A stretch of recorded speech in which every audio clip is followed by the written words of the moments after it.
The combat is certainly enjoyable, however, once you figure out the wall attack exploit, then eventually the combat becomes a breeze as the wall attack automatically downs an enemy. You can also use the Dagger of Time to slow down enemy movement, which is a nice touch when you have groups of enemies that pile up and things start to get a little hot to handle. Farah follows you for most of this journey, so you have to keep an eye out for your partner in crime because she can also get in danger just as easily as you can. The puzzles themselves are particularly joyous to figure out. I wasn't too stumped for anything too long, but it's certainly not easy to figure out. But one thing that might grate on your nerves is how few and far between the checkpoints are when you actually die. Going for the Game Master trophy can be challenging, especially when it comes to the dedication that needs to apply to it in order to not rewind time more than 20 times. The graphics for its time was serviceable, yet the environments are a bit vast for a platformer of this magnitude.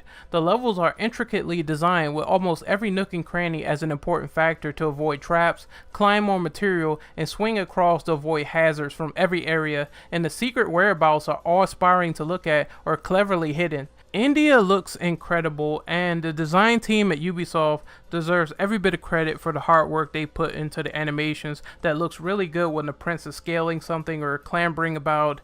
It's just very magnificent, and the final tower is a pure example of this.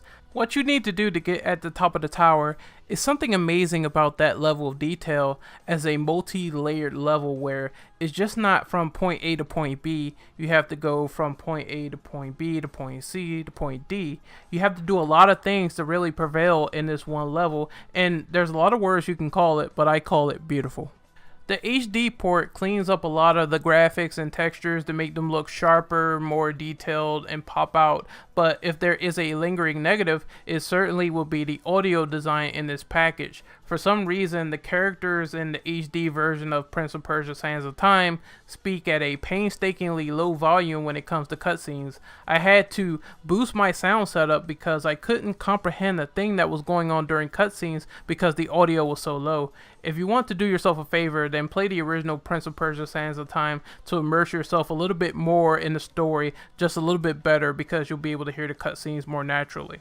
I will say the story is basic but smart, and it has smart characterization. It isn't too convoluted with the first entry as you would naturally expect with something involving time manipulation, because sometimes time travel stories or time manipulation would be a chore to follow, and this is not the case here.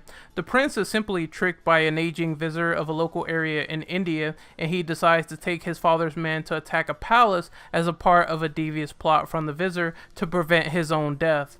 In the process, the prince takes off with a relic known as the Dagger of Time. The visitor tricks the prince even more into releasing the Sands of Time, which causes chaos as people turn into sand creatures that are created from the inhabitants.